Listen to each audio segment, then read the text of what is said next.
Hi! In today's video, we're going to go over the market penetration pricing strategy. We'll see what it is, in which circumstances it can be a helpful tool to grow your business, and what the risks of using a penetration price may be so that you can assess if they apply to your specific situation and, in case they do, create a risk mitigation plan. So, what is a penetration pricing strategy anyway? Well, simply put, penetration pricing consists of launching your products at a price intentionally below their value so that you speed up adoption rates. The point is to induce trial, get initial sales fast, and gain market share. And you use the low price as a tool to stimulate demand. Now, one thing that may generate some confusion is that a penetration pricing strategy and a low price strategy aren't the same thing. You see, with a low price strategy, you intend to keep your prices permanently low. However, with a penetration pricing strategy, you may only intend to keep prices low during an introductory stage. Once you achieve your goals, the price is risen to reflect the product's value. And an important thing to keep in mind is that a penetration price isn't necessarily a low price. It is below what you would charge for your product or service considering the value it creates for the customer, but that doesn't mean it's low. It's just a great value for money. And this is extremely important to keep in mind, as you'll see when we talk about where the strategy can go wrong. But first, let's try to understand if penetration pricing is something that you should be using or avoiding for your products or services. So, when would it make sense to use a penetration pricing strategy? The first situation is for cost reasons. You see, often it is a lot more expensive to produce a unit of a product when you are producing small quantities than when you are producing in large batches. In this case, increasing demand as fast as possible allows you to increase production volume and save on your production costs per unit. So a low introductory price may in time compensate due to efficiencies gained in production. Needless to say, this only makes sense if you're able to keep the high volume up. The second situation in which a penetration price might be useful is because in that particular market, given its characteristics, clients tend to stick to a supplier.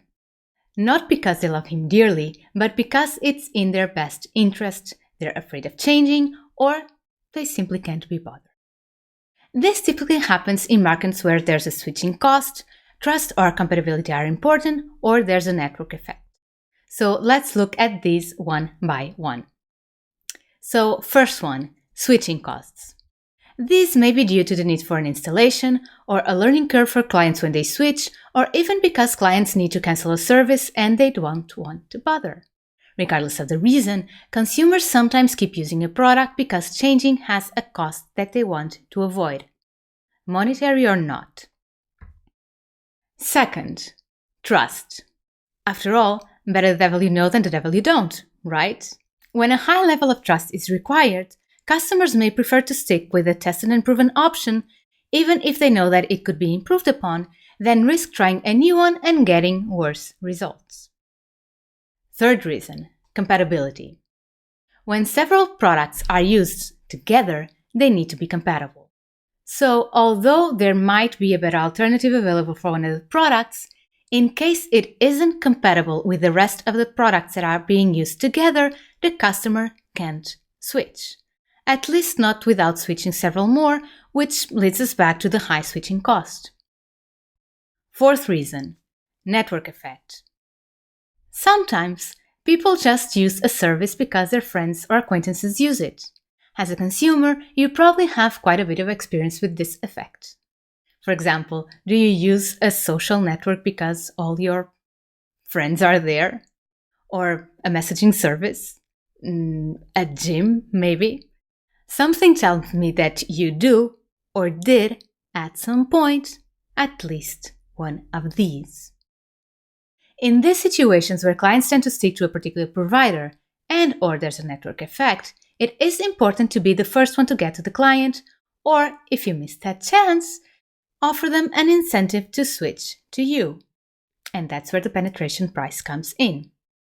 Now, another reason why a penetration pricing strategy may be helpful is because sometimes it is hard to explain to the potential clients how much value your new product or service will create for him or her. This is particularly difficult in case of highly innovative products.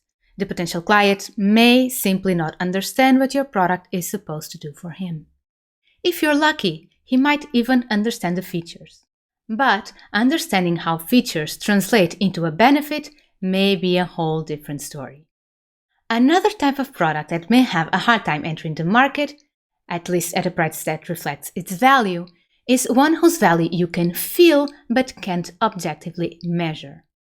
After all, how do you transmit how an unknown product will make the client feel before he tries it or at least hears about it from a trusted source?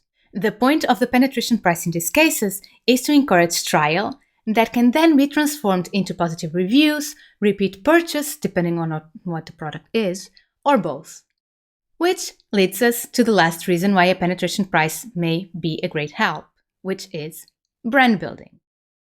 You see, a low introductory price can help you win over your first clients, which are so important to getting those references, reviews, and other forms of social proof that will afterwards help you landing more new clients.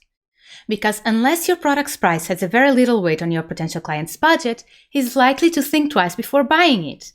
So, as products' prices start approaching what would be considered an investment, potential clients will want to make sure that they will get their money's worth. And, depending on your industry, your ability to get potential clients to trust that your product will be a good investment will be heavily influenced by your ability to provide previous clients' references, positive reviews, and sometimes even show a previous body of work. So, using penetration pricing can be a great strategy. Unfortunately, it can also be a high-risk one. A poor penetration pricing strategy or a poorly implemented one can cause a lot of issues, some of which are very hard to recover from, if at all possible. And these issues aren't necessarily price-related. You can get in trouble on the operational side too. So let's see what these are. Penetration pricing can get you in pricing trouble in two ways. The first one is that customers don't accept higher prices later on. Depending on your industry, raising prices can be easy or close to impossible. First, let's imagine your product is an online course. Each customer buys it only once. In this case, raising your price should be easy. You just raise it. Existing clients aren't affected. And if you're afraid of how this will affect your image, you can always close enrollment, make some minor improvements, and relaunch at the higher price. But what happens when your clients purchase frequently, or you have a subscription model, or perform a recurrent service? In these cases, you'll be selling the same thing to the same clients for a higher price, and they may not be happy about it. One way to lessen the pain of existing clients when your penetration phase comes to an end is to announce that this will happen beforehand. Instead of simply putting a lower price tag on your product, you put a price that reflects the real value and announce the lower price as a launch discount. This way, at least you can't be accused of lack of transparency. Unfortunately, if what you attracted were just bargain hunters, there's a real chance that they will leave after the price rises, and there's nothing that you can do about it. And then, and this is the worst one, competitors may copy your introductory price. Sometimes, your business will be too small to be noticed by competitors or cause them to react. But what if they do? You think that your clients leaving after the price rise is bad? Well, now imagine that your competitors match that price, so it doesn't even serve as an incentive for potential clients to try your product. In this case, there's a very real risk that you do not reach your sales target, forego your margin, and trigger a price war, potentially destroying everyone's future profit. So, as said, this can be a high-risk strategy depending on your product and market. You must think carefully if it is something you want to pursue. But for now, let's move on to the next type of problems it can cause. We're not finished. So, this is probably where I see the most confusion about penetration pricing strategy. You see, you want the price to induce trial, but it should not be so low as to lead to confusing positioning. If your penetration price is too low compared to your long-term target price, you may just confuse your potential clients. The exception to this would be if you were trying to build a portfolio without any previous experience. In this case, work for free if you have to get started. It's not like you're advertising it anyway. But in general, if your long-term goal isn't to have a low-price product, you don't want your product to be perceived as a low-price one due to the penetration price. Apart from creating a confusing positioning, the type of customers you'll be attracting through this penetration price will be too different from the ones you want to serve. Remember that the goal is to offer a great value for money to induce trial by your target clients who will hopefully keep buying from you, or will spread the word about your product to other target clients while providing an accurate description of your product. You don't want people to just focus on how great of a deal they got. The point isn't to induce trial by absolutely everyone.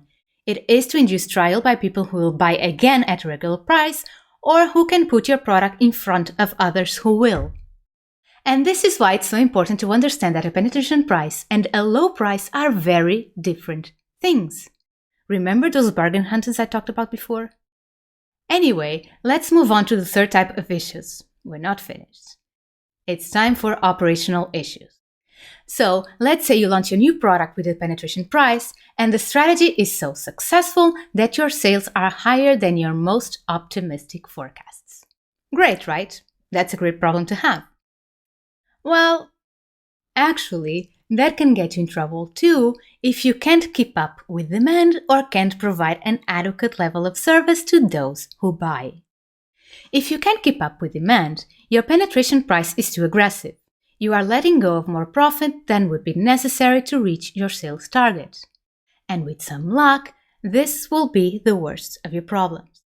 With a little less luck, you have successfully convinced your potential clients that they need a product like yours, and they get something kind of similar from a competitor because they don't want to wait for you to be able to supply them. And then, if you try to serve too many customers at once, you may not be able to provide adequate service. This one is particularly problematic if the reasons why you decided to implement a penetration pricing strategy were to gain potential clients' trust, get recommendations and positive reviews, or improve social proof. If that was the case, failing your clients on your first chance isn't the best idea. Most importantly, you need to always keep in mind that the penetration pricing strategy can help getting new clients and grow market share. But only to the extent that the price is the barrier to making the sale.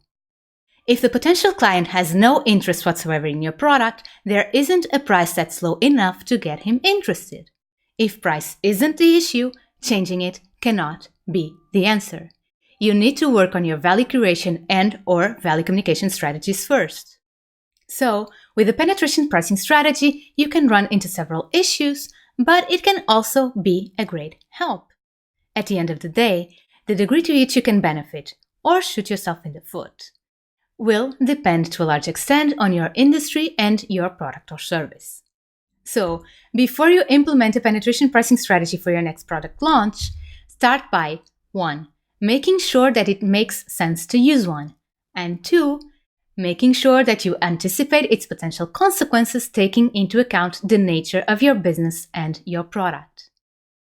If you do that, you'll be in a better place to decide whether to move forward with the penetration price, how to implement and communicate it, like should you say it's an introductory price, show as a discount, show the future price or not. I mean, there are a lot of things to consider when it comes to price communication too. Anyway, you need to think your strategy through properly so that you'll be in a better place to implement the required measures to avoid or mitigate any potential negative outcomes. At the end of the day, I believe a penetration pricing strategy can be a great one to introduce your products or services trial and to build your brand when you're starting from scratch. It's not without risks, but if carefully thought out, it can be a great help. Now, tell me, have you ever used a penetration pricing strategy? How did it go?